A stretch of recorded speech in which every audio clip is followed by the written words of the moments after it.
where your voice is heard and opinion matters.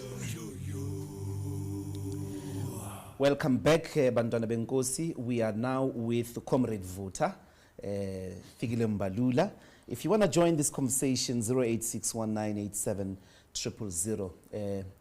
Secretary General of the ANC, in the most difficult years of the ANC. I mean, you are literally sitting in the role of Sol Blaki, Alata. You're sitting in the role of Walter Sisulu, OR, up to Kgalema. And having inherited the SGO after a vacancy caused by Magashule, it's been 3 years in office now. If you could give us 3 things that you think have improved in the state of the organization since you took over. Thank you very much, and all the listeners for having us, and thank you for the accolades of the historical role of the Secretary General's office. We didn't inherit Magashule's vacancy. He was dismissed in the ANC. So we inherited a full position that was led by Paul Mashatile, whom we called Trinity, because he held 3 positions because they were vacant. That's the man you can refer to as the inheritor of Magashule's vacancy. So we inherited a position. And then secondly, I think in terms of your question, the main issue is the reputational damage the ANC suffered in a period of 10 years after Pulugwani conference. That's what we suffered, and the subjective factors that goes with that is lack of discipline, the collapse of the political center in terms of the organization, and overall lack of discipline and so on, and the battered image of the African National Congress as a party for sins of incumbency, for things that the party did not do, but those who were mandated by the party to lead in government got to do, and they inflicted pain in the reputation of the African National Congress. And that's one part that we're to deal with. As secondly, inward looking, the ideological erosion of the ANC in relation to its membership, cadership, and those who are at the helm of the organization in terms of consciousness collapse. So this is what renewal had to deal with. The third part is the part of how the ANC as a party carries itself as an organization to imbue society with new, fresh ideas and hope at all material times. So those are the 3 things that when we come in, both subjective and objective, we have to deal with. And would you say in any of them there has been considerable improvement? Yes, there's been considerable improvement. We've got a long way to go because, like Joel Nechitenze, if you have to quote him, he says that old habits die hard. Those who stand not to benefit from renewal will not let go without a fight. That's Joel Nechitenze, not me, quote unquote. So if you were to touch somebody, even your friend, and so on, because of these old habits that have brought and inflicted pain to the party in terms of reputational damage, the question will be solidarity among the wounded. They will come around. When we have to act, it will always be difficult to basically act, but eventually the party will get there. So that is very difficult. the stain that we have suffered as a result of the external sense of incumbency, challenges we have inherited in the democratic state of corruption, civil service, and all of that is corrupt, and all of that have unfortunately affected the ANC. And some of our cadreship at an advanced level finding themselves in the mix of that, that is difficult to go. So these are some of the challenges. Discipline, we are dealing with that, and membership is responding, not just with constitutionalism of the ANC, like telling people you'll be taken to the DC, but you will never see anyone anymore going to court to support corrupt, implicated leaders. You will never see that anymore in the ANC. So it means members now begin to understand that if somebody is arrested and been prosecuted for things that involve corruption, we shouldn't take ourselves there in support of this person. They must stand on their own. We have introduced Step Aside. It is working in the party. It has helped us a great deal to allow members to deal with the challenges that they face, on accusations that they face, to step aside and deal with those particular challenges. It has helped the organization a great deal. Sense of incumbency, it's difficult because we get accused for something that is being done in government by a low-level corrupt supply chain management in a certain department and found to be corrupt, and that is blamed on the ANC through the tendering processes and all of that and so on. So that must be fought in a big way to extricate ourselves from this kind of image. It's going to be, as you say, there's pushback from discipline. One of the theories that the former president always canvasses to the public is that there was a deliberate effort to infiltrate the ANC up to its highest level in the interest of weakening it, because this gigantic ANC that existed for about 20 years of democracy was so difficult to challenge from outside, oppositions and all of that. So they've had to infiltrate it, and this infiltration took a very long time. So when you're sitting in meetings, you are sitting with people whose objective of being in the ANC is to weaken it.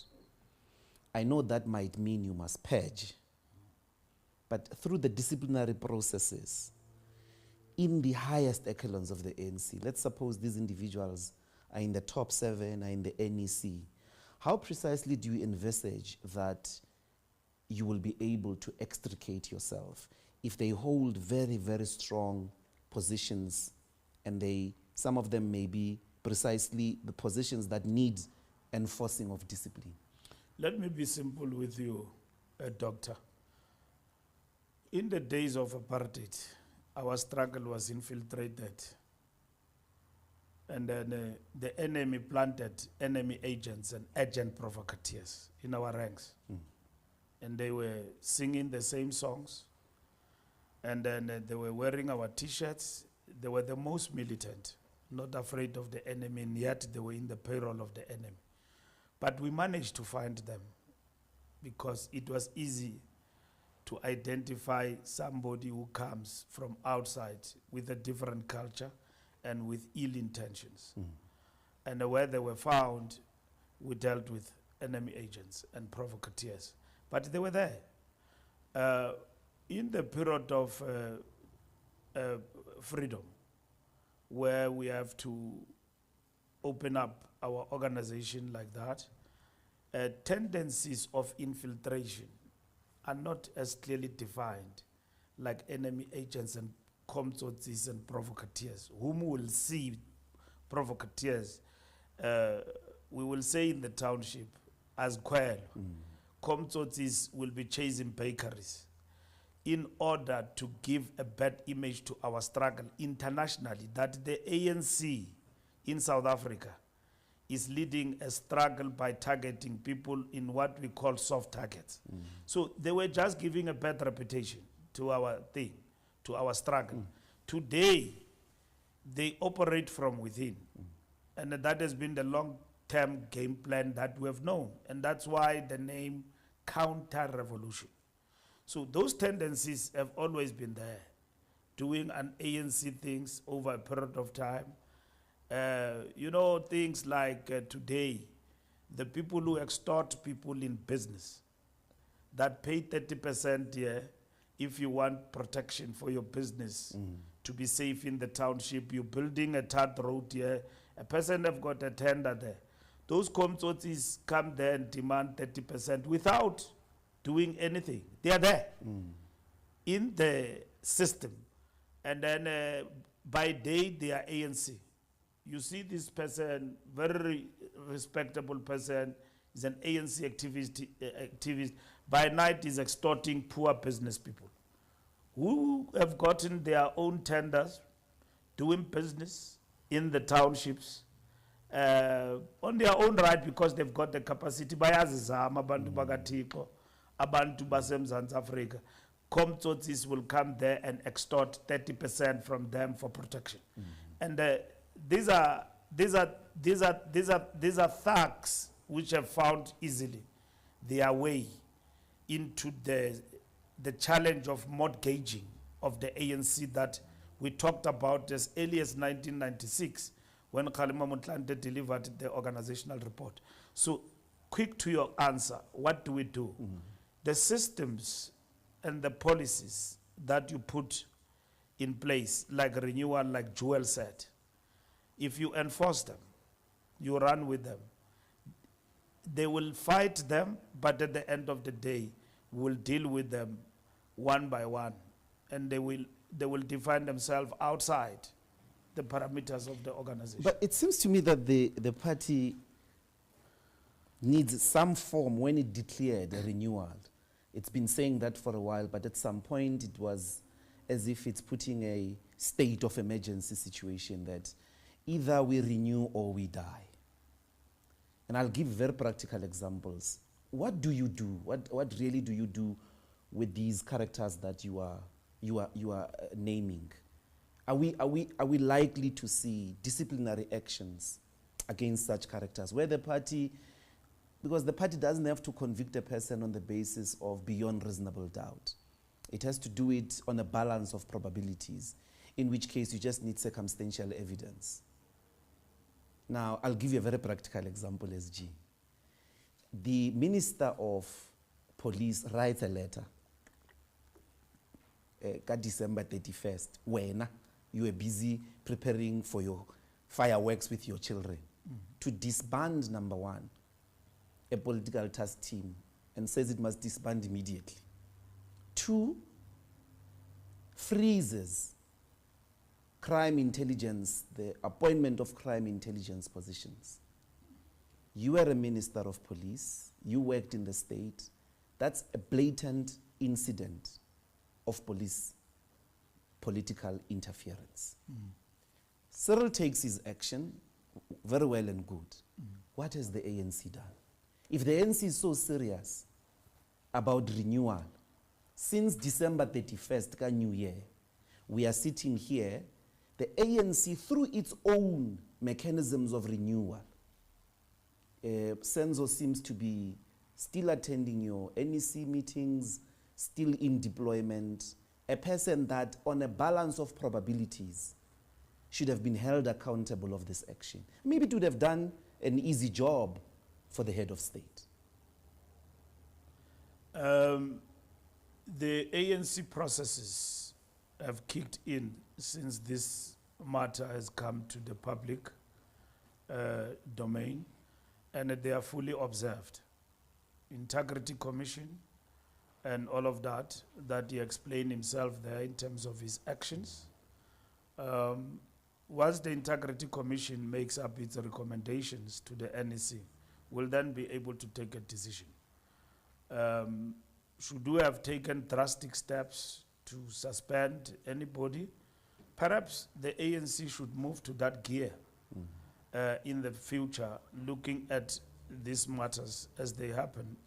But our own constitution, and as well as what we have adopted in terms of resolutions on the fight against corruption, as much as they are very harsh, they seem to be inadequate by day. And so we will have to deal with that in terms of strengthening our fight against corruption and wrongdoing. Because wrongdoing is not only confined to corruption, it can be wrongdoing of any form, including incompetence can lead to wrongdoing, and wrongdoing can be about many other things that must be weighed up, and an organization can take decisions in terms of what needs to happen. So, Doctor, what needs to happen is us strengthening our own resolve in terms of measures of intervention, but ANC processes immediately when such was reported have kicked in. So, and I'm sure by now the minister would have appeared before the Integrity Commission voluntarily or been convened. But in this instance, the report I got is that is doing it voluntarily to explain himself. And by the would you agree that the pace with which you act in this case, and I'll introduce another dynamic in employment, doesn't seem to be responding to the urgency of how really difficult it is for the ANC at this stage, this project of renewal?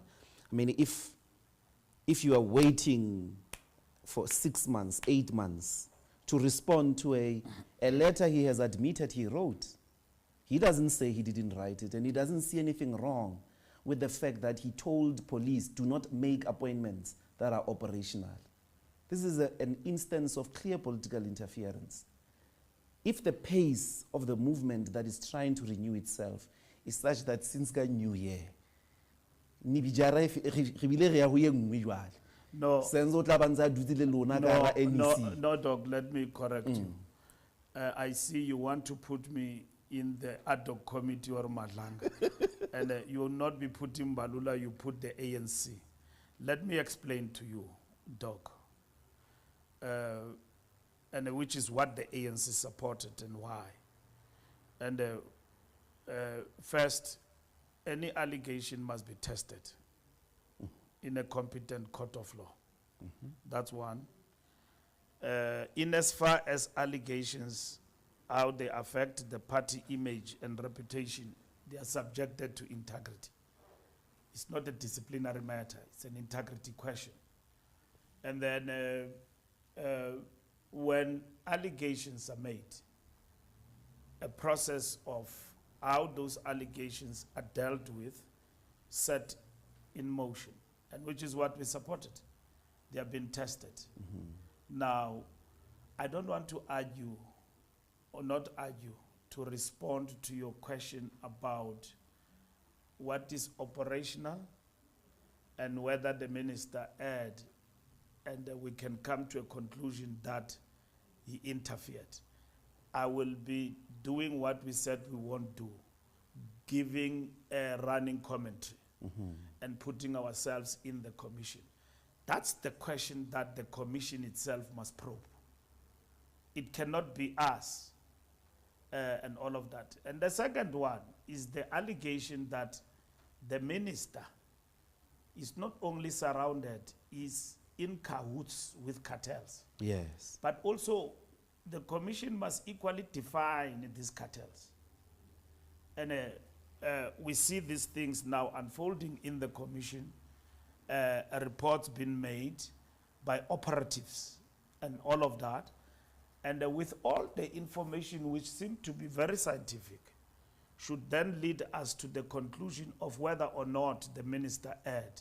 So it's not like a straightforward question that it is reported, a letter was signed, and then the party must act. The key question is, the minister will have to explain, as a minister deployed by the ANC, competently so, whether my actions were justified, was it lawful, and that and that. And let me tell you, if it is found at the end that he acted unlawfully, and then there is overwhelming proof that indeed this minister was in cahoots with cartels and criminal elements and all of that, and so on, we wouldn't wait for anything else, but we will be called upon to act at that moment. In terms of integrity, there are two things that lead you in this matter.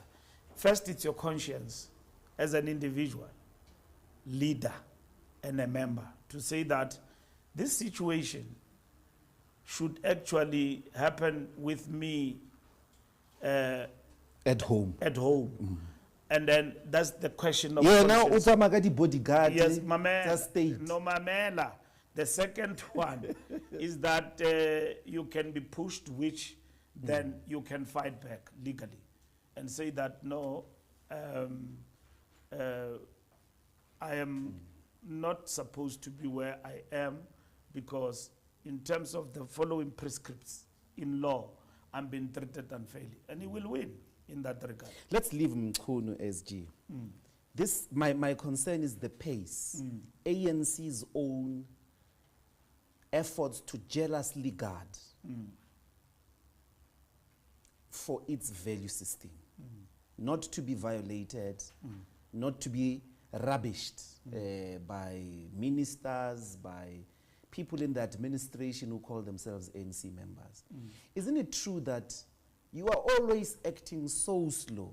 Even with Zuma, you took until majority of your electoral gains were fundamentally undermined before you acted on a man who said he's holding dual membership during the most contentious election in the life of the ANC. A former president of the ANC. You still took your time. It seems that the wheels to renew are slower than a snail. No, Zuma was not a question of renewal, acting slowly.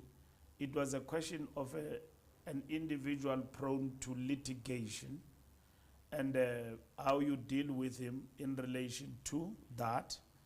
And then the reality that if you join another party, our constitution is clear, you have dismissed yourself, which we maintained.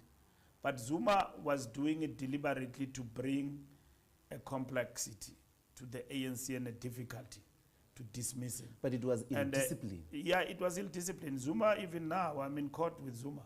We are in court with Zuma about his membership. He says he's still a member of the ANC. And then now you will understand what we're dealing with. If you acted outside the prescripts of your constitution and you don't follow everything to the latter, he will go to court and win against you and restore his membership. We live in a democracy. We live in a country that is a country of rule of law, and he will win there against the party. So your militant, very fast decision will not obtain in court. He will win because he will simply go to court and say, these people dismissed me even without following their due processes. And that is it. And yet, on the other hand, it was clear that by joining another party, you are dismissed. You have dismissed yourself. But the Constitution also calls for somebody to be brought before the DC and all of that, because he maintained. And indeed, Jacob Zuma, when you went to his records and his branch, he was a member in good standing. He's not taking chances. He knew what he was doing. It's not like some other characters who claim membership, but they never renewed it and it actually collapsed. So it's easy to deal with that. So if Zuma's membership had collapsed, we wouldn't even be, not collapsed, lapsed. Lapsed, yeah. We wouldn't even be arguing about his membership anywhere else.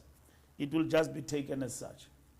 Okay, this is Power Talk, Bantwana Benkosi. We are still with the Secretary General of the ANC, Comrade Fikile Mbalula.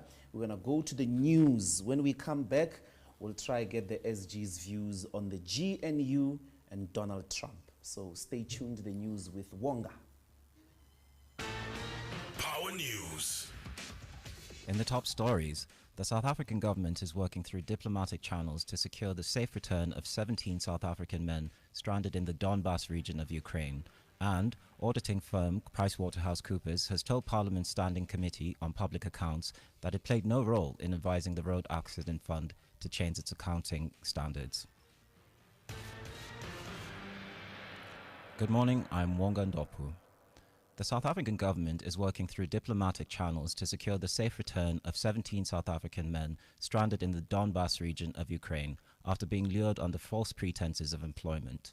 Presidency spokesperson Vincent Magwenya says the men were deceived by individuals linked to foreign military networks and have found themselves caught up in the ongoing Russia-Ukraine conflict. He says under South Africa's Foreign Military Assistance Act, it is illegal for citizens to take part in or provide assistance to foreign military operations without government approval.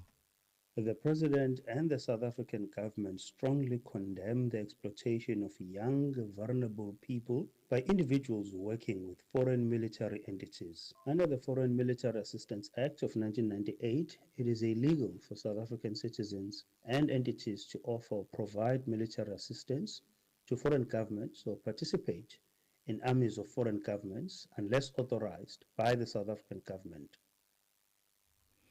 Auditing firm PricewaterhouseCoopers has told Parliament's Standing Committee on Public Accounts that it played no role in advising the Road Accident Fund to change its accounting standards.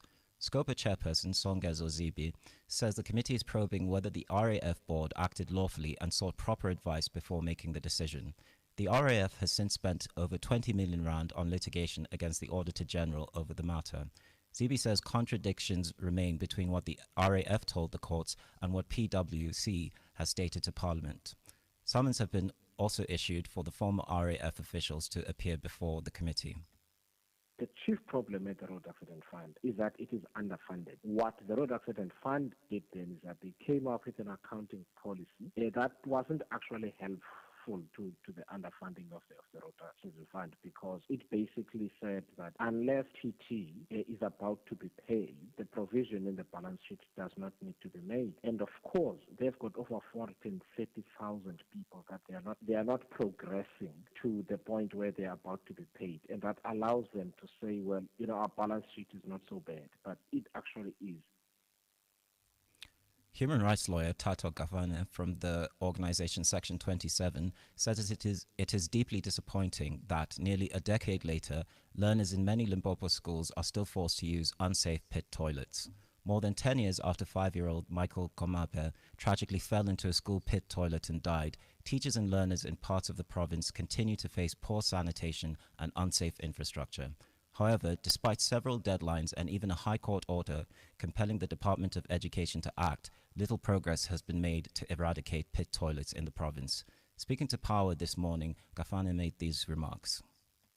I think it's very realistic and practical to think that 10 years beyond the court order, something substantial would have been done. The timelines that were there were set out by the department on their own, and we agreed with them on the timelines, which meant that by March of 2023, they would have eradicated all pit toilets in South African schools. Unfortunately, we continue to live in a reality where most learners are forced to study in those conditions where they have to use pit toilets, which are undignified, but not only undignified.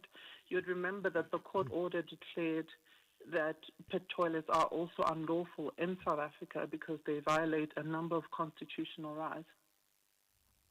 She says in a democratic South Africa, learners are still subjected to inequalities that strip away their dignity. We've seen, not only with the death of Michael Komape in Limpopo over 10 years ago, there's been a number of learners, and most recently, I think about a month ago, a learner in the Northwest fell into a pit toilet and unfortunately has been in a coma for a while and subsequently passed away. So these are real issues which are affecting learners, not only learners, but learners in underprivileged communities, and it's widening the inequality gap. And the news further afield. Mauritania's former president, Mohamed Ould Abdelaziz, has lost his final appeal against a 15-year prison sentence for corruption during his time in office. Abdelaziz was initially sentenced to 5 years in prison in 2023 after being found guilty of amassing $70 million in illicit assets. During his appeal, his lawyers argued that the trial was politically motivated. However, his first appeal was rejected in May, and his sentence was increased to 15 years. Abdelaziz seized power in a 2008 coup and was subsequently elected president twice, serving from 2009 to 2019 before stepping down. In 2021, he and 10 other prominent figures, including 2 former prime ministers, were charged with illicit enrichment, abuse of office, influence peddling, and money laundering. Since his conviction, Abdelaziz has been stripped of his assets and civic rights. Taking a look at your financial indicators, the rand is trading at 17.47 cents to the US dollar, 22.78 to the pound, and 20.08 to the euro. Gold's trading at $3,982.32 a fine ounce, and Brent crude oil is at $64.40 a barrel. Recapping the top story in Power News at this hour. The South African government is working through diplomatic channels to secure the safe return of 17 South African men stranded in the Donbas region of Ukraine. Power News. On FM, online, and DSTV channel 889. This is Power 98.7. This is Power 98.7. And now you're listening to Power Talk with Mbuyiseni Ndlozi, 9 a.m. to midday, taking your calls on 0861 987 000. Okay, Bantwana Benkosi, we are still with Comrade Vota, the SG of the ANC. How did this name come about, by the way? Unobeta petrol bomoboots. No, we were running away, we were going into hiding in my township in Botshabelo. I was with Tsietsi Stoner and Zoli Lelobi. And then where we were sleeping, running away, our hideout, there was like a state of emergency, so there were soldiers everywhere in the street, and it was dark at night. And so we're knocking at the door at night, around 12 midnight, and then the woman inside was going to open for us. It was a lady. It was a student at our school. And so we're hiding at a place and home. And then they asked, "Who is it?" I said, "Vota." and then because I couldn't say Fikile and so on, because these people were just here. They're about to look for you. No, they were looking, and all of that, and so it sticked. But two, it became Vota because from how I speak and galvanizing and mobilizing, comrades then took it from the hideout to the streets, and that was it. So let's go to the GNU. I'll come back to those circumstances. They're interesting to me for a different question around where you are today. Yeah. But has the NEC ever taken a decision that the government of national unity is not working for the ANC, specifically the DA, and that it ought to reconfigure the GNU, maybe go for a minority government, since the budget was passed along those lines? And if the ANC did take this decision, why has it not materialized? GNU is a very important, which must be studied when the ANC faced with the difficulty, why this decision was taken by the ANC. But to explain it to you, it's a tactical maneuver. And I'm not at liberty to explain thoroughly. But students and everybody else can analyze it, either for or against. Because the ANC was faced with a difficult situation of a 40% party and you had to answer the strategic question: what do you do with your 40% in order to advance still the NDR, which has suffered what they characterize as a strategic setback? So GNU became the answer. There was no way minority government was going to safeguard us with this 60%, 40%. It will just lead us to total obliteration. If I can tell you that one leader of the opposition said, give the ANC the option of the minority government. They like blue lights and all of that. They will jump into it. And they were shocked. We didn't. Because to us, it has not always been about blue lights, which we could, and run government. Mm-hmm. The most important question was that the moment we are in have called for us to share power. And how are we going to share power, and with who? And therefore, we then open it up with everybody. But ultimately, because at the end, the principled stance of the ANC was people's interest at the end. No, I'm not asking about initially. Not people's interest only, but national interest. No, I mean not initially. You have had problems with the DA. They are not small problems. Yeah. The DA is campaigning from within the GNU against the GNU. You have had these problems, the budget, several legislations that they are challenging. It is in cahoots, for instance, with forces in the US that seemingly are cooking regime change in South Africa in the Trump administration. You have a big problem called the Democratic Alliance.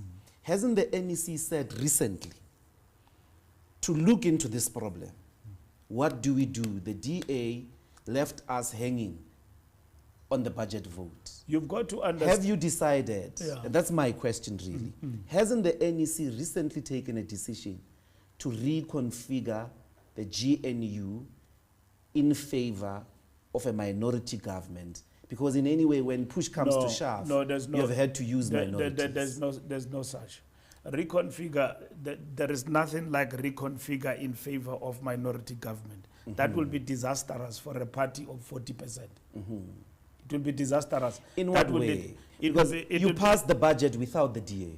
No, we didn't pass the budget without the DA. We passed the budget with the DA. Initially, SG, they took you to court. Yeah. The budget was passed without the DA, MK, It was and not EFF. the budget, it was the framework. From the budget, you've got to move to appropriation. Agreed. If you didn't pass the appropriation bill, it will mean that government collapses. But they didn't support you.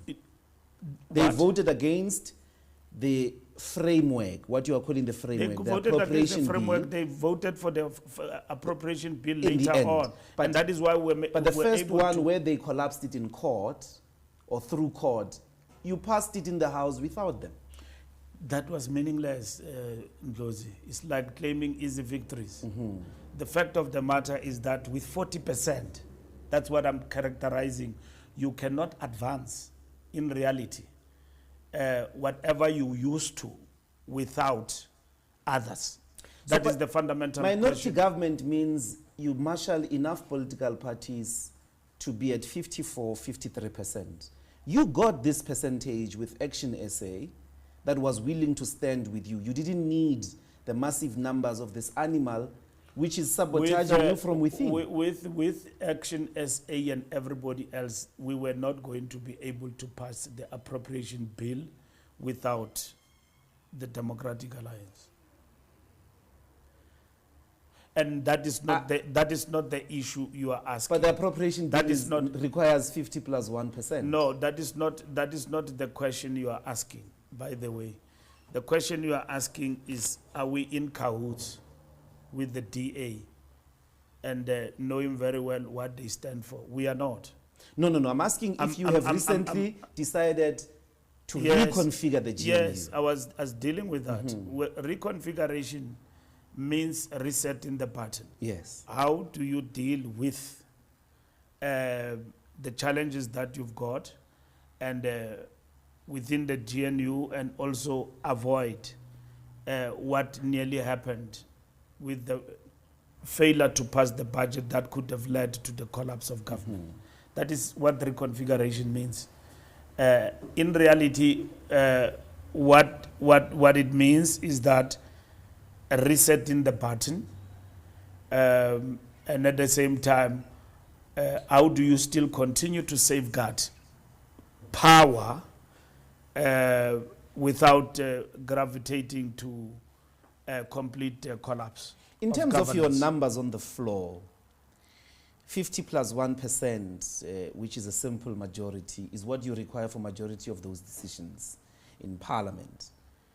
With Action SA and the rest of the partners that stood with you, you don't need the DA. But maybe to advance it further, you mentioned recently that you went to the USA, and there in the USA there was a very strong view, which is similar to the recent campaign of the DA about black economic empowerment. The US administration, or some in the US administration, when you were there, pushed very strongly that you have to drop these policies. That's another instance of the Democratic Alliance. It's not just the South African dispute where South Africans are trying to figure out this or that policy. They are also working with a foreign power that is very powerful, and they're sitting with you inside cabinet. My question is, isn't resetting the pattern looking for someone other than a person with those characteristics? We have acted on that. The president have acted on that, where a deputy minister goes outside from the DA without permission of the president. What he was doing there is something else. The question before us is that, how do you safeguard power with 40% in a government in which you don't have a majority? And that is what the ANC had to answer. And we had to look at national interest. How do you bring stability? Within 40 days, government was created. And it's a give and take. And so the over-exaggerated influence of the DA in the government of national unity, I think it's a matter that must also be examined carefully, because they are still in struggle, and they never came into GNU as a melting pot. They came in with their identity and their ideas. And when they come in, then they still meet transformation, of which they are anti-transformation inside.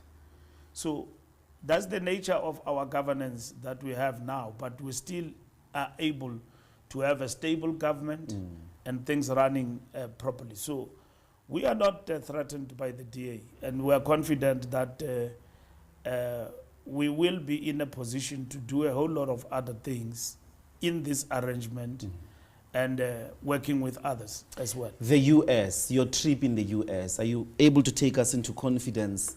What was the objective of your visit in the United States? Does South Africa still have friends? There's a Congress bill that seemed to be gaining momentum, which is going to ban the leadership of the ANC and possibly give them some form of individual sanctions. What was your purpose there? And does South Africa, in particular the ANC, still have friends to push back against the agenda of the Trump administration? Between 1986 and 1987, the United States, led by the conservatives, the Republicans, characterized the ANC as a terrorist organization and declared our struggle a terrorist struggle. Oliver Tambo went to the White House and met with leaders, not before the cameras, and explained to the Republicans that they are wrong in their assertion.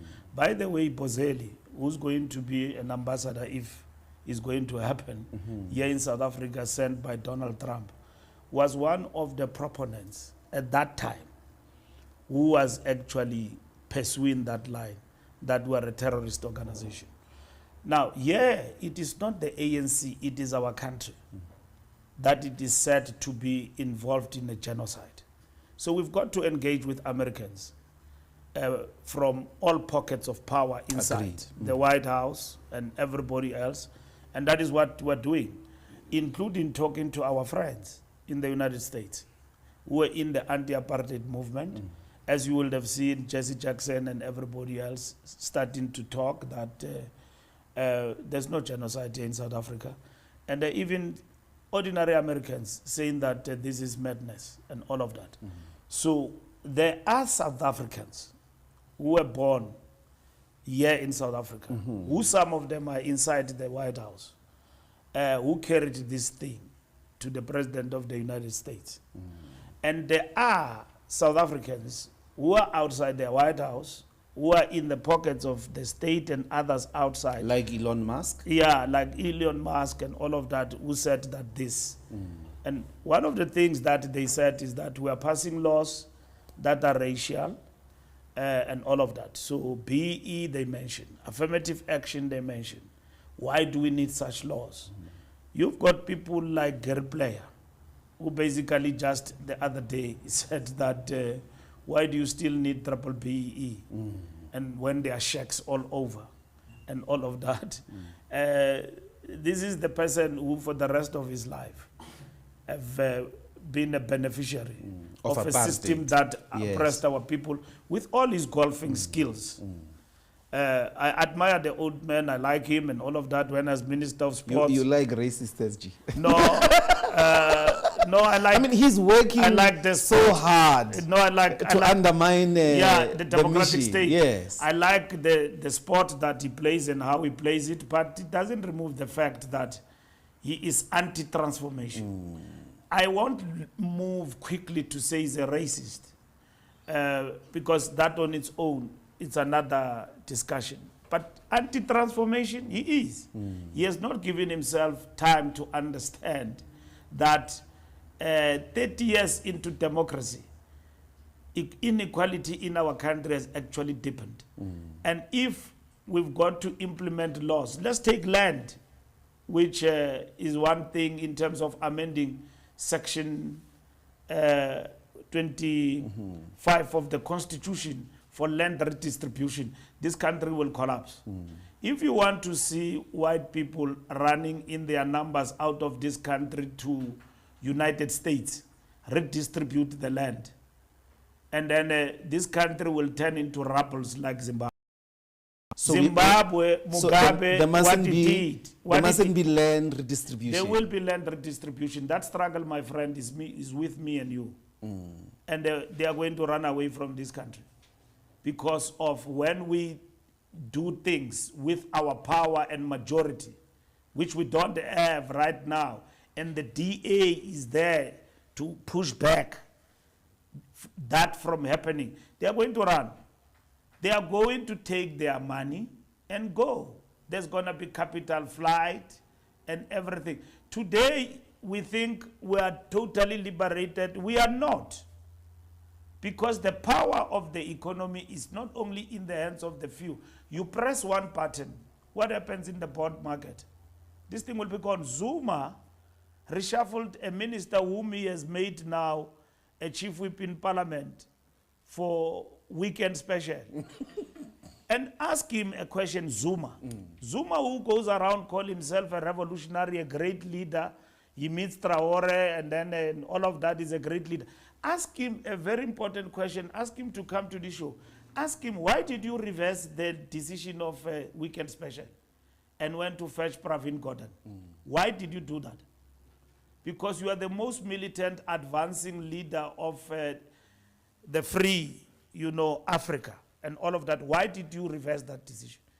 It's because we are transforming this economy within a capitalist mode of production.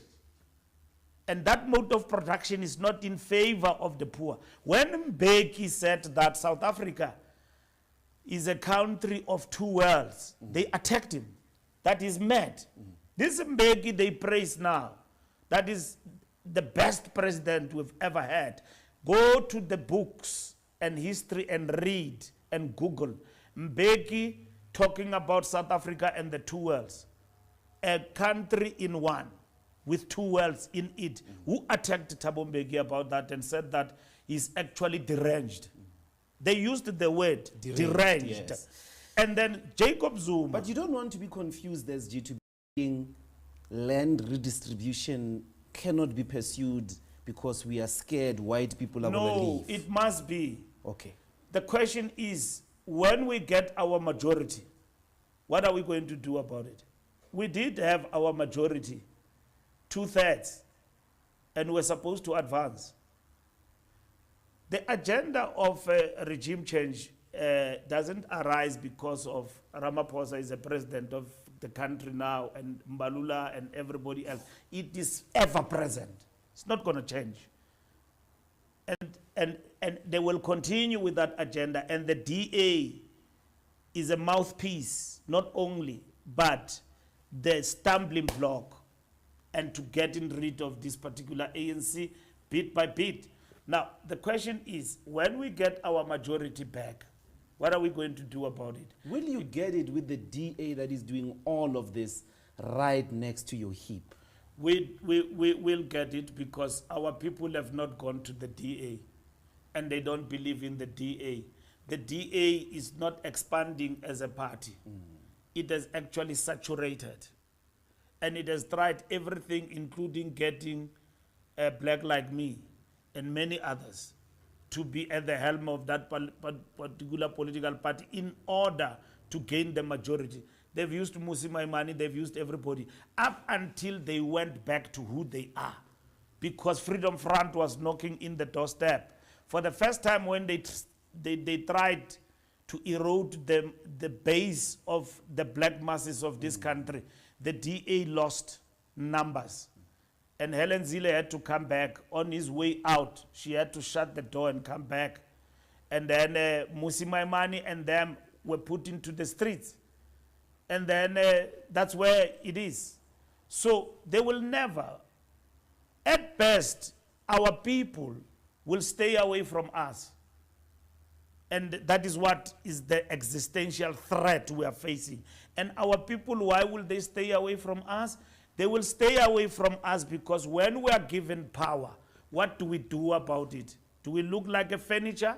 Do we represent their interest? So that when we are under attack, they should be with us. If the loaf of bread is going to be 500 rands because of land redistribution, will our people be with us in the streets or on the other side supporting counter-revolution? That is the fundamental question you must answer. Because as I'm talking to you right now, if the price of bread, because of the policies we pass, is going to change over time to be 500 like Zimbabwe, where will these people of South Africa run to? Zimbabweans are running to us here. Tina, we are facing the seaport. We've got nowhere to run. Tina, we've got no other country to run to. These masses of our people, if they are not prepared for that struggle, they will rebel.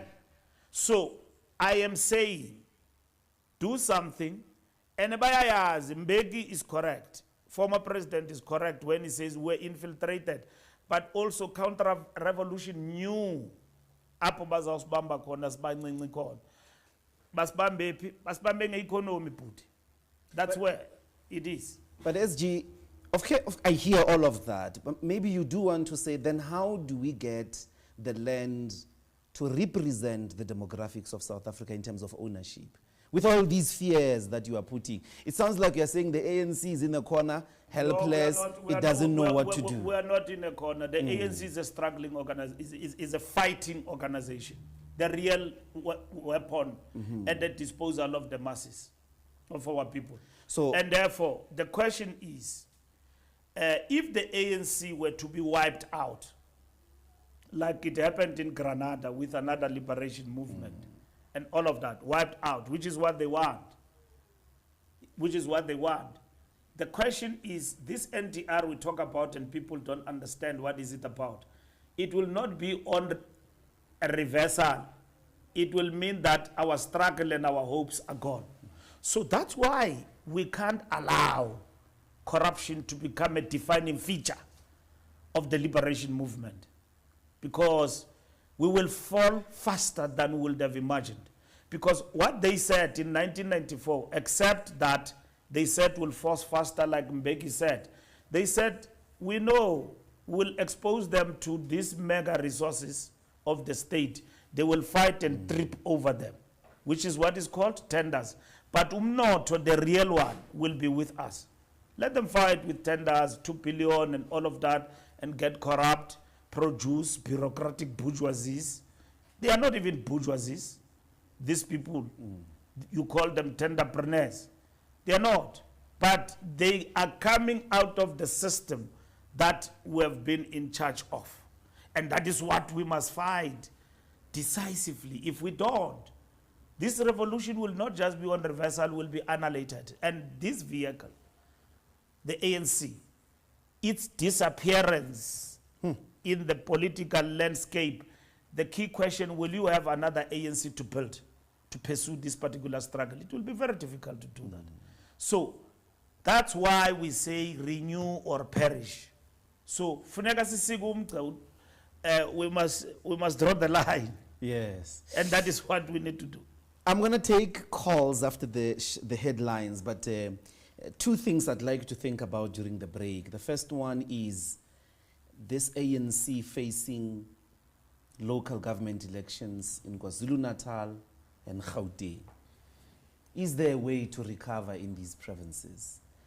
And then the second one, I'd like to return to the question that we started with initially. Why would Comrade Vuta be scared by Brown Mokgotsi? Let's take the news and then we'll come back. Okay. Stay tuned, Vandana Venkosi. All right, okay.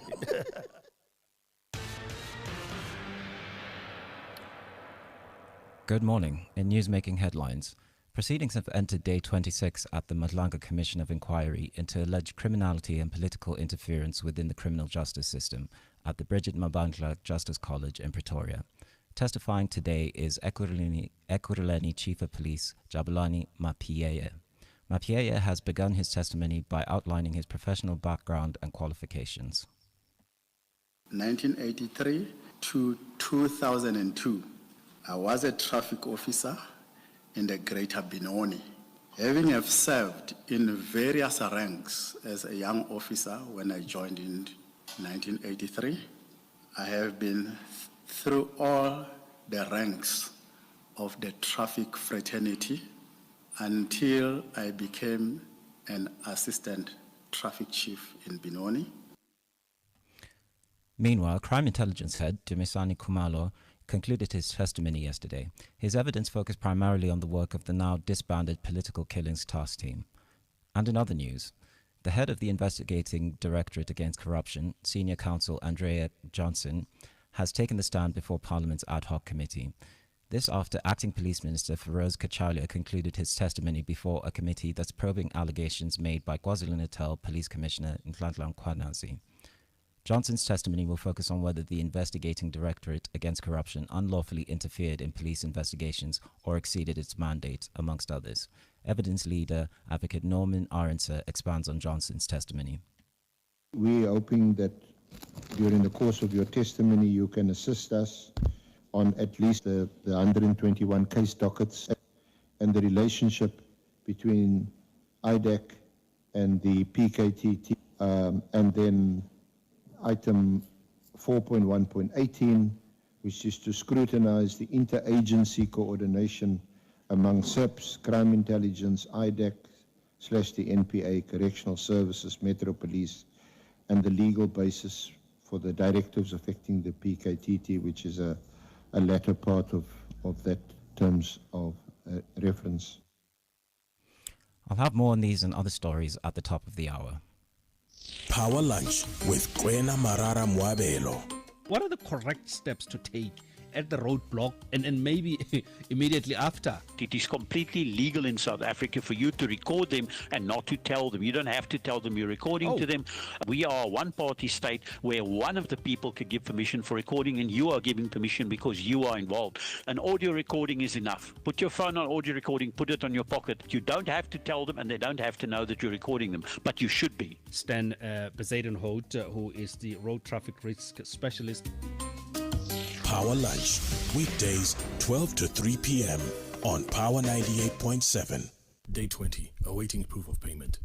Day 30, still waiting. Day 40, funds finally cleared. In business, credit with 55 interest-free days keeps you moving. We get it. Get an ABSA Business Credit Card. Use over 50% of your credit and initiation fees will be on us. Offer ends 31 December 2025. Apply at absa.co.za/business. ABSA is an authorized FSP and registered credit provider. T's and C's apply. ABSA, your story matters. I'm Samela Kelboy, an actress and mom to 3 lovely kids. I worry about how sugar can make them sick. Drinking sugary drinks could lead to diabetes, heart disease, and obesity as they get older. Diabetes is one of the top causes of death in South Africa. I'm joining the fight to demand government puts our health ahead of greedy industry profits. Government must act now. Increase the health promotion levy on sugary drinks. Sign the petition on healer.org. That's HEALA.org. Speak up. Call the Power Line on 0861 987 000.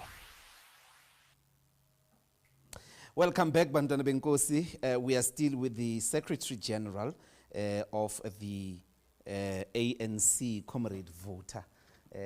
SG will come to Brown and the Gangsters. You are non-existent by all historical measure at this moment in KwaZulu-Natal. You've never, I mean, even in the worst days of war, guns and everything, you never got what you got in KZN. How exactly are you going to recover? I mean, will the ANC move from the teens, maybe to the 20s, maybe to the 30s in these local government elections? KZN first. We'll come to urban South Africa. In the last elections of local government, we got 46% overall. In KZN, I must recall how much we got, but we lost all the municipalities, including eThekwini. Jacob Zuma was there campaigning with us. And we lost to the IFP. So when we went to the last election, our biggest challenge was... Why do you rule out the EFF in that dissipation? 2021, the EFF did very well. Yeah, the EFF did very well in KZN. And they even expanded in the rural KZN. Yes. Where... And I was there. Yeah, you were there campaigning and all of that. Yeah. Yes. So the point is that JZ was with you. Yes, it was when with us. KZN actually, the ANC went to 46%. When we went to 46%, he was with us, and we lost to the IFP. Yes. The IFP was now on the recovery in KZN because the IFP had lost to almost zero out of power because of the split with the NFP. So we are exactly where the IFP was when the NFP came with Magwaza. Because Magwaza was very strong, national chair of the IFP. May her soul rest in peace. She was very strong, the NFP. And then, unfortunately, stroke visited her, and then she passed on. So IFP got weakened, and we were strengthened as a party. And then there was a JZ plus in relation to that. But in the last election, we almost got decimated. And that's when I remember I went to KZN with Gwede Mantashe, Paul You were the head of elections at that time. Yes. Myself and Nkekekana were meeting with Sihle Zigalala and the team of the PC, and they dismissed some of the interventions we wanted to do there. Correctly so. Because they are revolutionaries, they are comrades on the ground, and they disagreed with some of the things that the IFP said we should do in the negotiations. I remember that. It depends on what we do, not on what we do to look at Jacob Zuma. It looks like you're and the saying you IFP. need a Zanele Magwaza of the MKP, because IFP never really did achieve like 40, 46, 44% of the electorate in KZN in its entire life. This is the ginormous problem of MKP. By the logic, the structure that you've just outlined, it looks like you need a Zanele Magwaza to weaken Yeah, you are MKP. asking, the politics of KwaZulu-Natal, you need to understand them correctly. And you need to understand the constituencies proper. They follow organizations, but they also follow personalities. So the question, you may be right, you need Zwanele Magwaza, but as and how it presents itself at the current moment is going to be important for the ANC. How it, reorganize itself with the aim of coming back in big numbers in KwaZulu-Natal. Could that character of colorful personality be the former Minister of Police, Bekicel? Like to sort of fight back for you in KZN? Because, I mean, at the moment, with all due respect, you've got some Madala there, Jeff Khatebe, a very decent old man, won't say radical things, just decent chap, shame. You need a bulldozer of a colorful, don't you? We are going to do that. We are not sleeping. Okay. We have been in the program of rebuilding our structures. It has got its teething problems. We have to be decisive, and we are going to be decisive going forward in KZN. But, people have not lost hope in the ANC, in KwaZulu-Natal, as you would have seen in the by-elections that have taken place there. Of course, you are facing a mountain there, but at the end of the day, we still believe that we are a very important party among the constituency of KwaZulu-Natal, and we do have leadership that can take us forward in that province.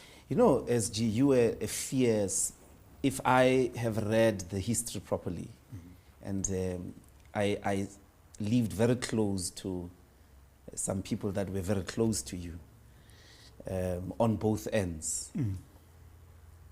If there's a person who actually made the campaign of Jacob Zuma, is you for 2007. Do you sometimes sit alone and say, "Da phansi ndayibulala ANC"? No. I mean, this chap presides over the ANC. In that period, the Youth League is decimated. COSATU split into different parts. The Women's League, the state institutions, then opens a party. In the middle of that opening party, goes to Morocco and associates himself against progressive forces. Yeah. Don't you sit somewhere and say, Jesus, as a president of the Youth League, the phansi ndayibulala ANC? No, the decisions of the Youth League were principled. Our caravan of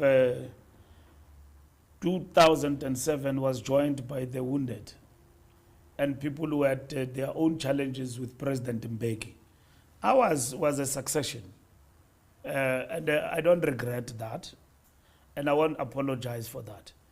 You will never know a person up until you give them responsibilities. We didn't know Zuma, we as the young, except that there are people in the ANC, Zola Square I can mention because he's no more. He used to say to me, "Awumazi uZuma kwedini. uZuma uzayibulala ANC." But Zola used to say that to me. I used to sit with him in the ANC and WC. And then umbuze thina abantu abavele exile. And I used to ask Joel when he was differing with me in the NWC, "Did you have issues with Zuma? Were you arrested in Quattro? What happened?" He says, "No, you don't understand. There's no way." But they were also dogmatic, some of them. and majority of them, next to President Mbeki, because if they loved the movement so much, they should have said that, fine, we disagree with Zuma, we're not going to dig in on Mbeki. We will give you an alternative candidate. You would have changed. I think they would have won. And then this thing was just reduced to Zuma Mbeki. And yet, on our part, it was not fighting Mbeki because Mbeki was going.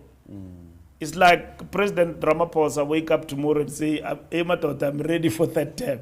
There's somebody there who's going to say, "What?" Would that somebody be yourself? No, I mean, I'm saying somebody. I'm in a position of responsibility now. And you know, I've graduated. People are calling your name as the next president. No, I mean... I calculated you are the first SG since Oliver Tambo, essentially, to have been the Secretary General of the Youth League, to being the President of the Youth League, and now the Secretary General of the ANC. I mean, by that measure, your path is that, you know, sincerely is done. These things, Mashapa, who was the former president of SASCO and SANSCO, used to say these things are not hereditary. You know, and that's why I learned. I mean, it's not hereditary that what happened with Mandela and Oliver Tambo will happen to me. So you're not available. So it will actually happen to me. It's not hereditary. The fact of the matter is that how we look at issues of leadership, it's a matter that the organization need to sober up, given even the moment we are in as a party. And that is what we will be ready to deal So with. let's come to Gauteng. The urban populations have been rejecting the ANC since 2016. And you've got chaps that, the generation, or the chaps that have been in charge since 2016, pinning hope on them. They don't seem to be getting it right. Panyaza, Lebu, and all of them. Since 2016, it's been a free fall. And it finally put you in a worse state of affairs in 2024. Can the ANC recover in Gauteng? The ANC can recover in Gauteng. What would the plan be? The DA is bringing Magogo in Johannesburg. And then you've got Dada Man there, Shane. I mean, Magogo, Dada Man.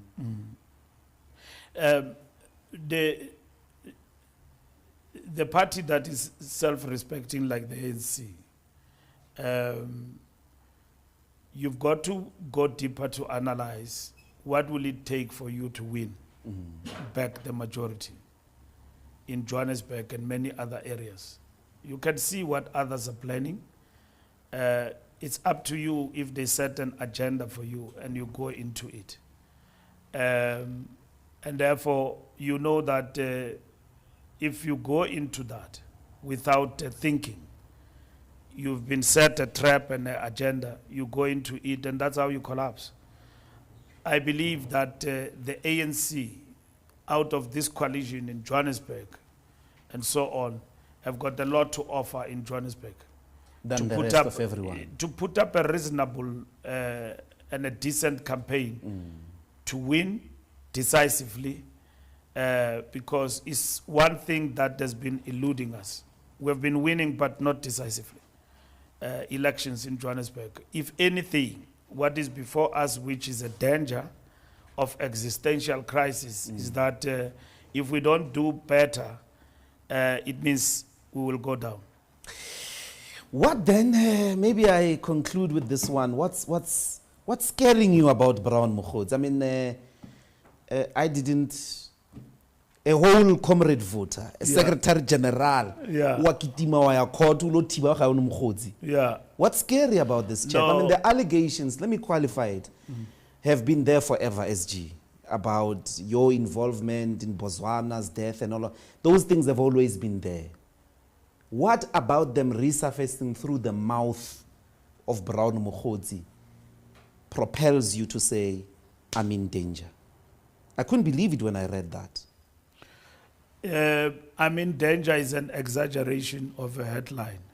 You know, and that danger is put into context, that you're setting me up, basically, against people who have lost their loved one, and who somebody can just take an action against me on the basis of that, or otherwise. People would just want to get to me, and they're using this as a scapegoat, and that could be the case. So the issue of this matter is just frivolous. There's no truth into it. We'll wait and see in court whether there's anything that anyone can say. I've been there before, because nothing was said or tested in a court of law around those particular issues. Besides, Botswana was my personal friend. And so these thugs and everybody else, whenever they run out of ideas, they talk about this thing, and it's really painful to me. I buried Botswana. He was killed brutally by criminals. I became a minister of police, and I know the work that Ria Pierre did, brilliant work with a group of police officers in Gauteng to chase and find those criminals and put them behind the bars. But still, we are looking for the person who instructed them. And so for them to play around that, and those that I was chasing in the police, for good reasons, they went to try and turn this thing around. I dealt with a lot of thugs there in the police, and I cleaned them for once. You can mention them. Tlemeza was an Achilles heel for many and a headache. I put him in his place. And then thereafter, many things unfolded and so on, many, as a way of fight back. But I was able to deal with those matters. So there is no point except to fight for my rights and the vilification by somebody whom I don't have high regard for. So that's it. I'm going to take calls, and they've graced us to give us an additional 20 minutes into Power Lunch. So don't, Bantwana Benkosi, be dismayed. We're going to take all your calls. Let's start with Sillo in Centurion. 1 minute, one person. Actually, 30 seconds, one person. Sillo, 30 seconds starts now.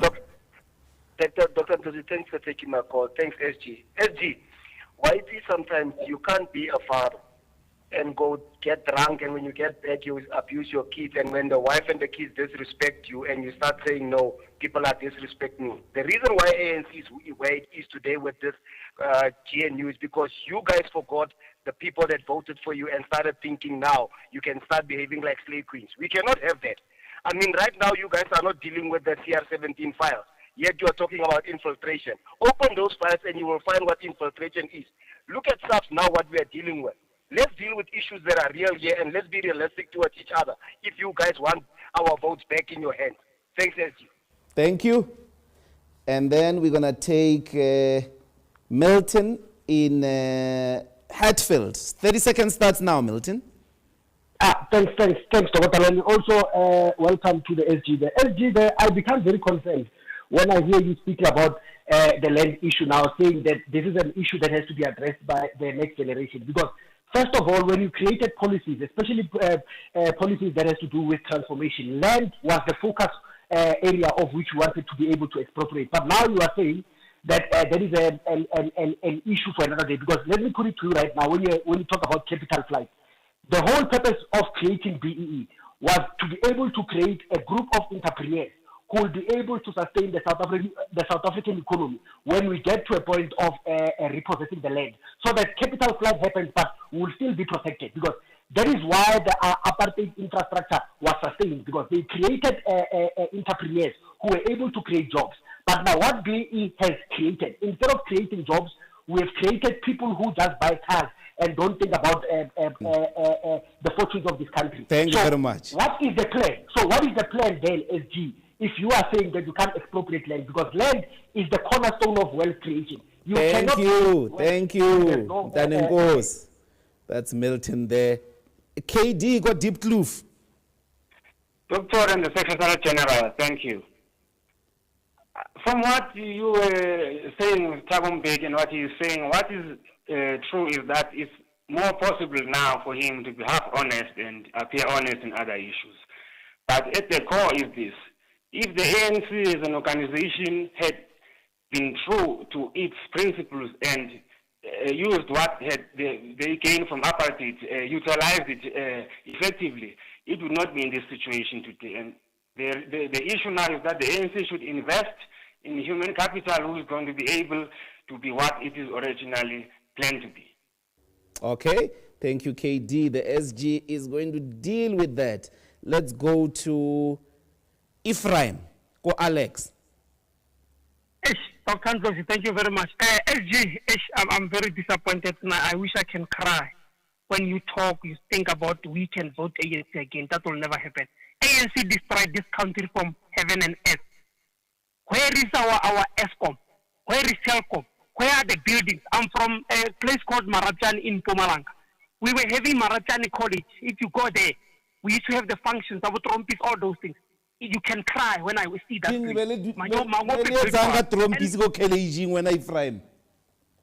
Pardon? Maybe that's the reason college collapsed. You know the college, Mr. Ndlozi, it used to host the functions, like about music functions I'm talking about.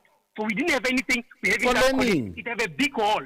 About 90s, 80s. So I need to come again to that one. He says he was in police. In transport, as he was a minister, he failed us. I'm an e-hailer. I'm trying to have a living and trying to be an entrepreneur. But because he was a minister of transport, he failed to regulate e-hailing. Uber and Bolt are here, milking our country, milking us in front of them as the ANC. So he mustn't come and tell us about ANC today. Okay. Forget about it. It's dead. It will be buried. Thank you very much. Hey, Ephraim. Let's take the last one. Hosea Mabupan. Dr. Ndlozi. Yes, sir. SG.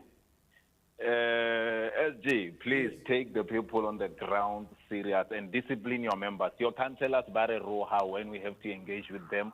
They don't want to even talk to us. There's a canteller here more 20 more to say mabopane or then you think us we're gonna vote for ANC? No, we are not fools. We are not fools, and we are done with ANC. If they don't take us serious, we are done with them. We are done. Okay, Osaya SG will definitely respond. I'm taking the last one. Silo. Usilo Ulele. Mandieku. Sam in Rosebank. Welcome to Power Talk. Doc, SG, please, the country, you can see what's happening and you know what happened. I'm glad you did mention that you ANC trying to manage the GNU because these whites, they will collapse this country. I agree with you. I hope when the ANC get power, we must go back to the CIC, the MK, you guys must regroup. We need to take the land. Traore has shown you guys that we can do it ourselves. Thank you. Okay. That's finally Angela. Hello, Angela. I think if even now the SG is not awake, like the president who's always shocked by the results of the votings, let them wait for the local elections. ANC must be uprooted. We can't have a party for 30 years that we've been persevering, trying to manage, trying to persevere, to rule. And people like Smart Ngonyama, they've been publicly known saying they went to exile, they went to politics for enrichment. Now they are blaming the same colonialism, they blame the same apartheid of holding them economically.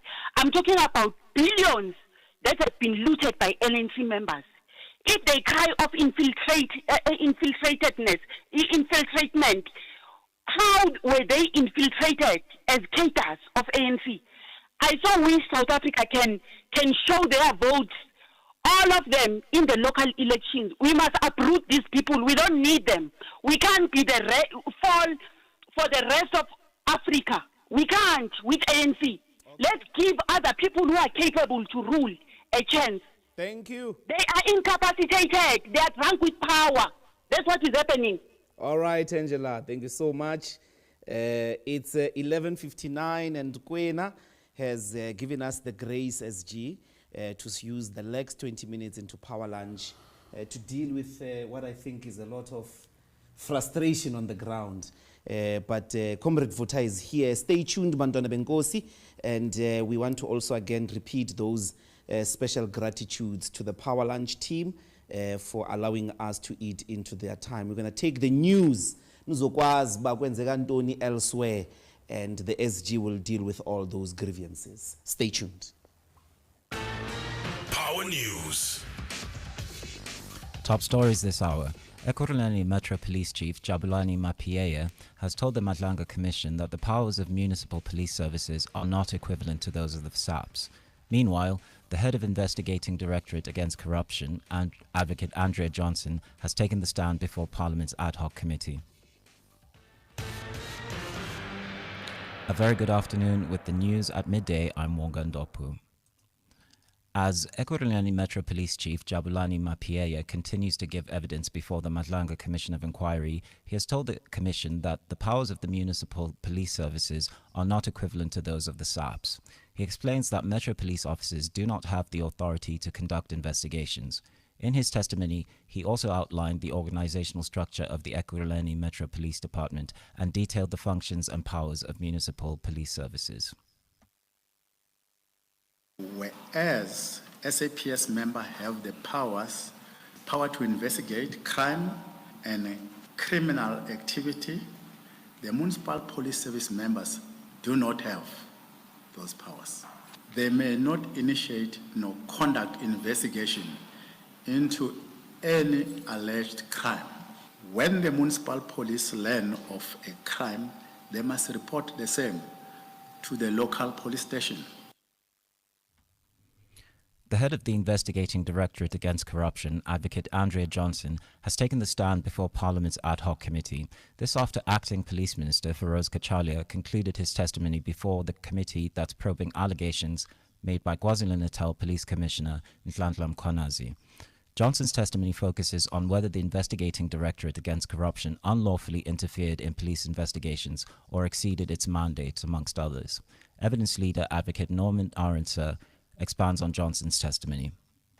We're hoping that during the course of your testimony you can assist us on at least the 121 case dockets and the relationship between IDEC and the PKTT, and then item 4.1.18, which is to scrutinize the interagency coordination among SEPS, crime intelligence, IDEC, / the NPA, Correctional Services, Metro Police, and the legal basis for the directives affecting the PKTT, which is a latter part of that terms of reference. The bail amendment matter of crime intelligence boss Dumisani Khumalo has resumed in the Pretoria Magistrates Court. Khumalo is seeking adjustments to his bail conditions, which currently prohibit him from entering crime intelligence offices and from communicating with certain witnesses. He was arrested in June 2025 on allegations of fraud, corruption and misconduct.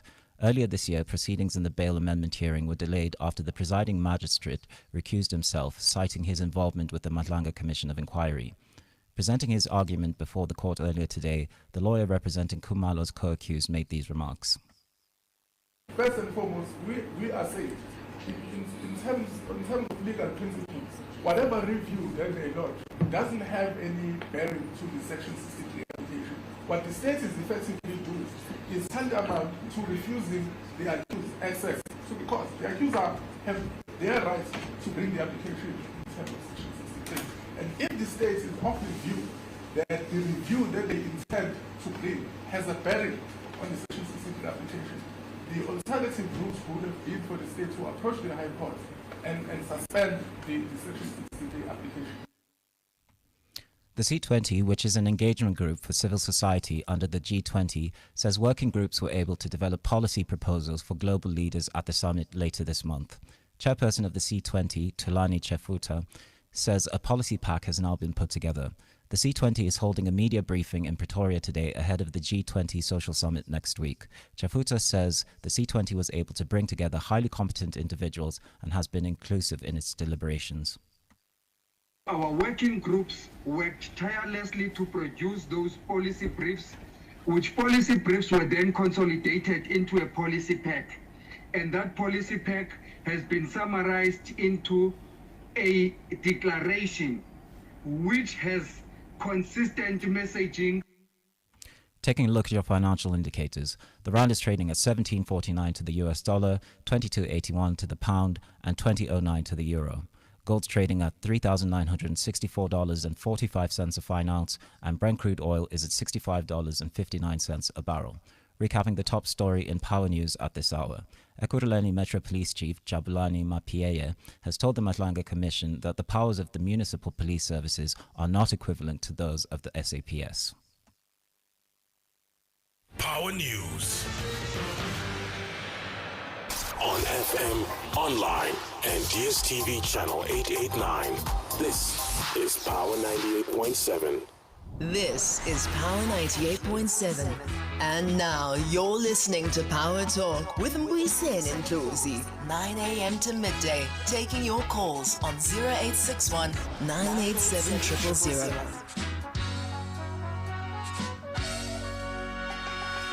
Welcome back. We're still with the SG of the ANC, the Secretary General, Fikile Mbalula.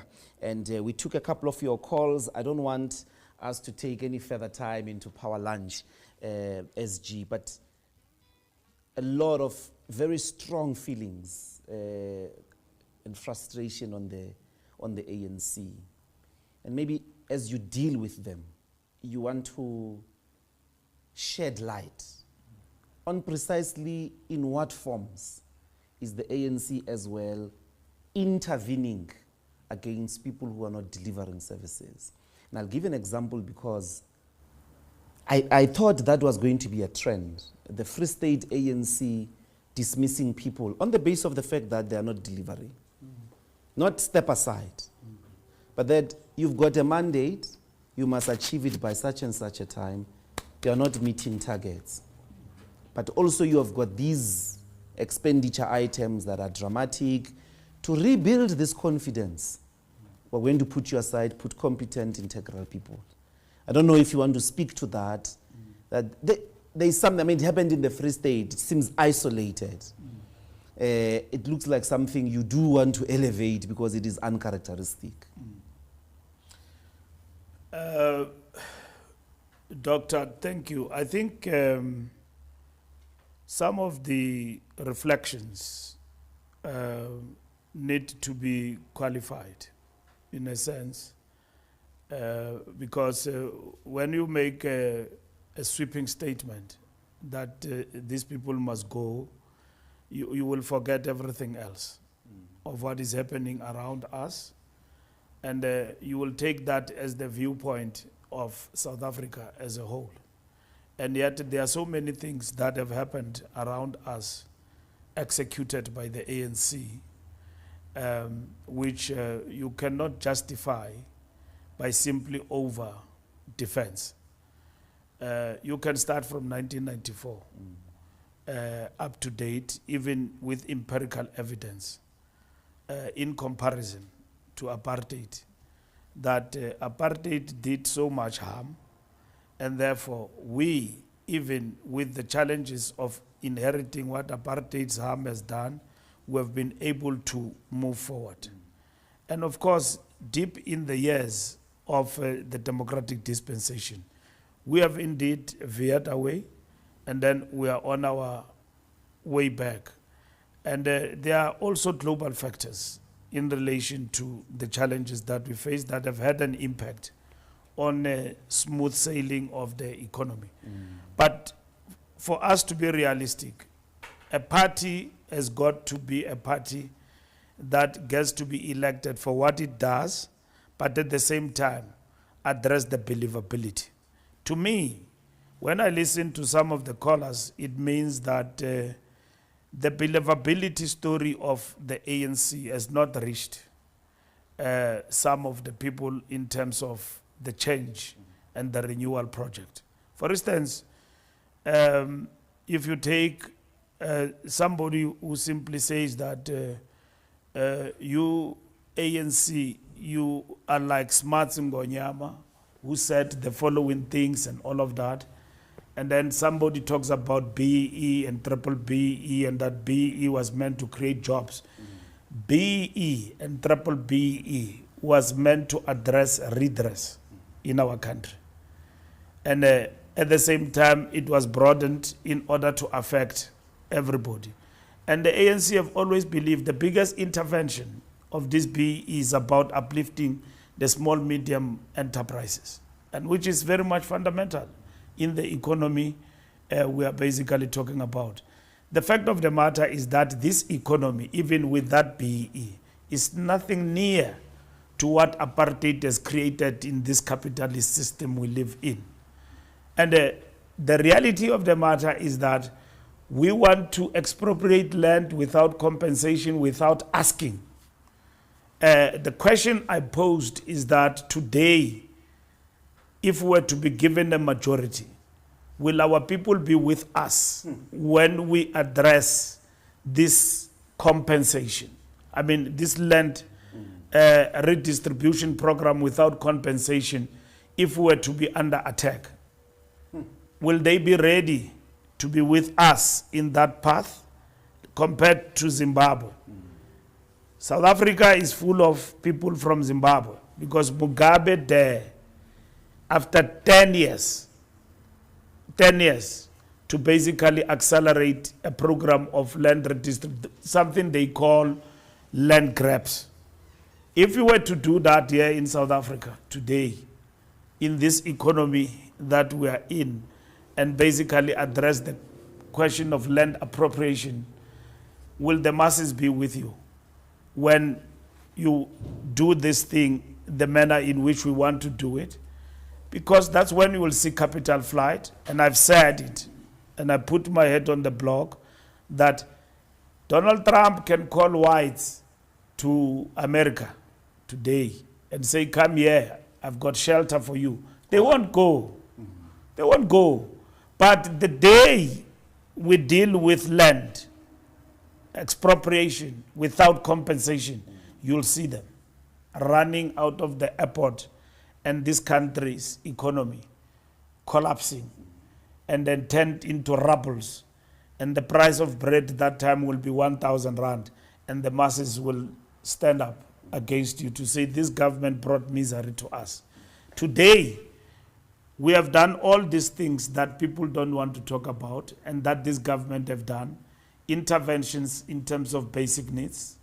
You can mention that, water and electricity. The fact of the matter is that today we are in Johannesburg, me and you, but Johannesburg does not have land to give to people for settlement. And what we do about that is because of urbanization. Many people are coming here and we've got to provide ablutions and everything wherever these people actually settle. All of those particular challenges must be addressed by the democratic state. But over and above that, RDP houses are built every day in our country. And free water is being rolled out to our people every day. Free electricity, to a certain extent, is being rolled out with challenges that you may have that we're overcoming of load shedding and all of that. But why will people still say there's nothing happening around us, and others with the voices that they have of criticism will say that I don't see any change, and then I don't see any impact of this democratic state on my life?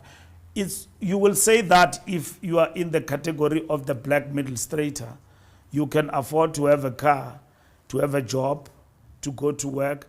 But a person who has got nothing and who has actually benefited from this intervention will have a story to tell. So the question is, how do we work with everybody and at the same time to not that people are not aware of what the ANC has done. But at the same time, to ensure that we as a party and our government, we continue with this good work that we are doing for our people. Earlier you identified ideological dissipation as part of these challenging facing the renewal of the ANC. The Minister of Finance was saying perhaps the constitution should be amended, that South Africa doesn't belong to all who live in it. And the ANC seemed not to say anything. And that was, in essence, not so much to say complete sentence, black and white, because that's what the sentence addresses. But it was mobilizing that to basically attack or criticize the ANC Africa policy, that South Africa doesn't belong to all who live in it. All these people from the rest of the continent should be coming here because we don't have enough resources to be with them. Can I take you there, SG? ANC and the continent. Those statements by a sitting Minister of Finance seem to be supporting very, very strong sentiments that are seemingly even getting organized around Dudula and all of that, that chase these Africans away. First, let's understand Africans who are here in our country. And then South Africa, landlocked with Botswana, Lesotho, Eswatini, and then those countries and their citizens have long been here before apartheid was done away with, first as cheap migrant labor in the mines. And that is why Istimel by Yuma Sigel, Samalal, and all of that are and therefore it starts in Dalgoa Bay, Mozambique. Exactly, yes. in Mozambique to here. So look at that song and understand where and how these people came here to the city of gold, looking for, greener pastures. Now, it was worsened by the fact that when the economies next door collapsed, then they came through our porous borders into our country. They didn't now have to ask for permission via Bait Bridge. They came walking, defying even death among crocodiles to come into our country. Zimbabwe was a breadbasket of the African continent. Zimbabweans didn't have to come here. The economy was flourishing. The economy was good, but the economy was not good for Africans. When Mugabe said, let the economy be good for Africans, and all of us, we can live in the same borders, they then imposed sanctions in Zimbabwe. Now, here is in South Africa. The economy, will it be good? Is it good? But you will never find any race group unemployed as we are. But if you were to intervene drastically and do all of these things with our power, which is what the revolution must produce at the ultimate, and that is why I'm saying, somebody misunderstand me. I'm not saying in the future, I'm saying it's our struggle now that me and you, we are going to be involved in, and probably we are going to be accused that we have run down the economy by those who've got better voices and platforms to express themselves, that this economy of South Africa was the best, and yet it is the best when our people live in the two economies, and the other one, a growing inequality, and the other economy which produces squatter camps. And Gary Player says that BE must be done away with because we now have more squatter camps. It is this second economy within this one economy that continues to produce squatter camps, that continues to give us people who rely on indigent policies, that continues to give us this economy that depends on the democratic state to look after those who are unemployed through 350s and all of that. And yet what we are thriving for is equality, where in which all of us, we can be at the same level, and yet we are not there. Because if by race and group you look at levels of unemployment and who is in the streets now at home and having shelter, you will find that the majority of the Africans and black people are down there, are still down there. And therefore, I didn't mean that when I said that that struggle is coming. I meant that is coming because we're still going to engage in that struggle. And will we be together in that struggle? And I can't just end it there. It means we must do our work. So it's not ANC policy what Godongwana was saying? No, it is not ANC policy what Godongwana was saying. He was thinking aloud. And whatever that he was thinking and saying is not ANC policy. And I remember him saying that it's not ANC policy, that the doors and all of that. What has happened here, the characterization I'm giving you, is the fact that it started then. What has happened now is the fact that we've got porous borders. We can address that and we'll win that. But the fact of the matter is that at the end of the day, what we have here, others don't have. And we are connected to Africa. And as Africa prosper, it means we must do away with dictatorship and all of those things in order to enable Africans to benefit from their own economies. In that way, they will not come here and look for jobs. Okay. And they are rich in their countries, minerals and all of that, mines and so on. They can work there. Yes. And so not to come to South Africa. And South Africans will be in a position to enjoy their economy and all of that. Let me take 2 more calls, SG, before we conclude. Muzi, 30 seconds, Muzi from Mamelodi. As long as you still worshiping the likes of Kagame and these other Western forces, agent forces in this continent, the ANC will still suffer. The ball is in your court as the NEC of the African National Congress. And firstly, man, we are having branches we have secretaries of the branches, especially here in Tshwane, who cannot unpack or analyze the eye of the needles. That's where the ANC dies. That bunch of secretaries and chairpersons who are the so-called, I call them alien branches. We don't have, that is why our ANC is dying. And it's unfortunate that after the death of Christiani, the NDR should have been the pillar of the second phase of the economy, working together with the BEEs. It was going to create it, but I don't think with 30 minutes I will be able to express myself here. But I'm the only person.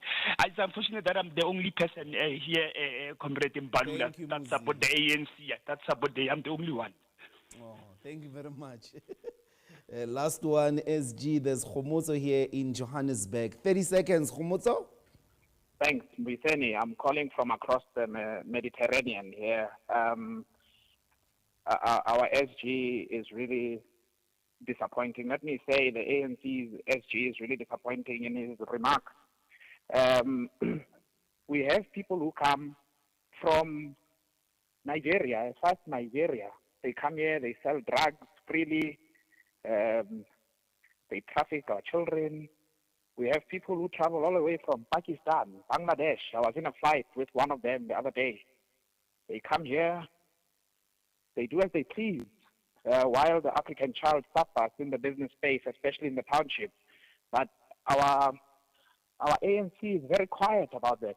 What's his position? What's the ANC's position on those matters? Okay. And also, what's the future outlook with these people who are killing our children? Okay. Thank you.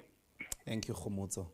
I can't say it's a very tough position that you find yourself in, SG. What do you have to say?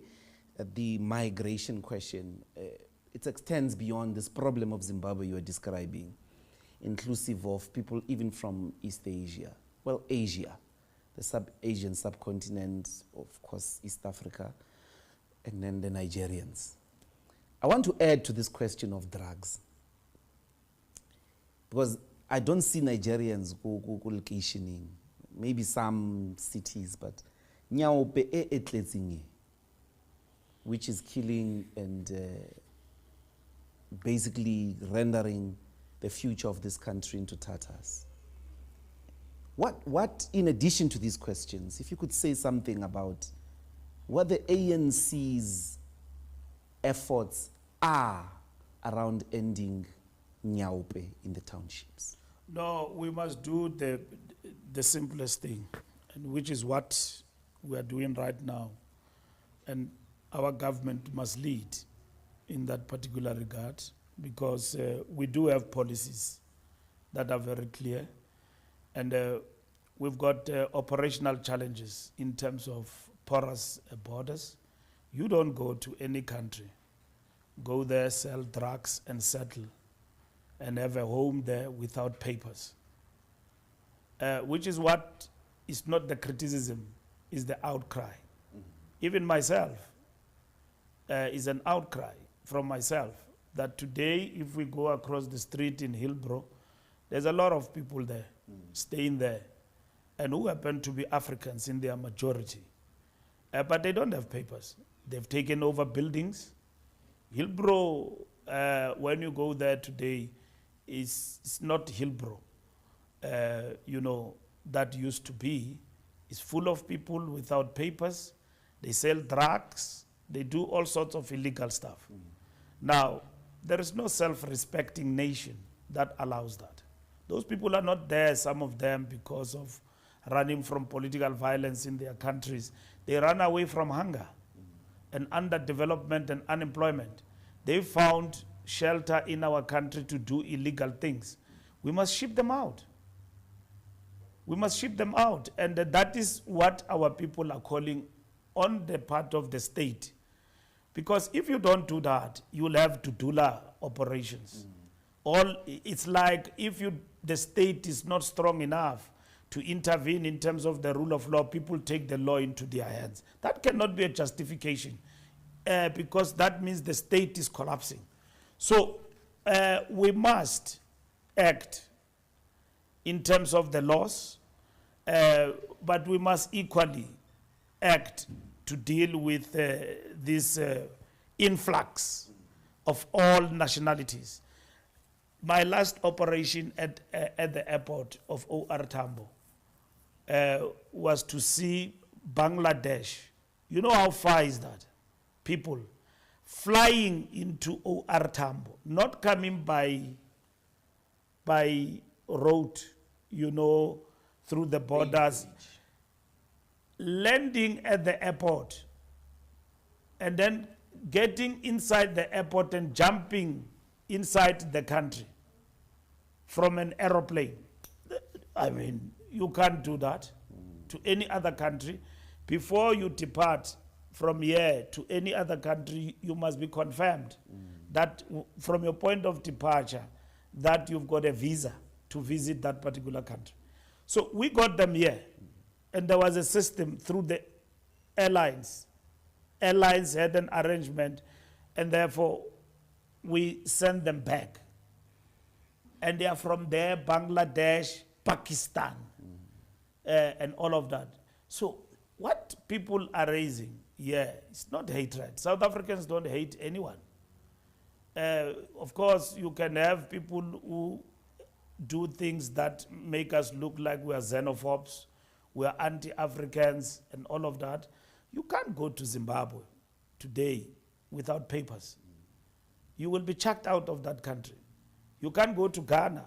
They've got laws even that protect local traders there. And then say, no, everything here is protected for our local traders, Ghanaians. So it happens in all these countries. You can go next door to Botswana. The president there talked something about Zimbabweans are welcomed in our country. You have changed the tune. And saying the right thing, that no, we must protect ourselves and our borders. So there's no hatred here. Our laws must bite, and I'm very happy with what I saw the other day in court with the city of Johannesburg. It's the right thing to do. Those who've got no papers to be here, we can't even trace them when they pickpocket, rape, do any illegal stuff here, because they are not recorded anywhere in terms of forensics and all of that. So we need to deal with these issues decisively. And if we are not, we will be projected as inept and not protecting citizens.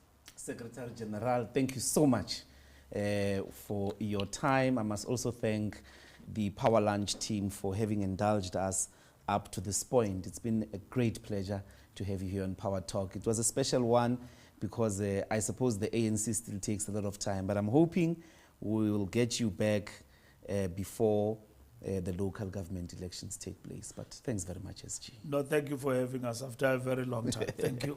Thank you, Bantwana Benkosi. That's it from us. Please stay tuned for Kwena and Power Lunch right after the headlines. From me and the team here, Ndintanda Nonke Makai. Good afternoon. In news making headlines, Ekurhuleni Metro Police Chief Jabula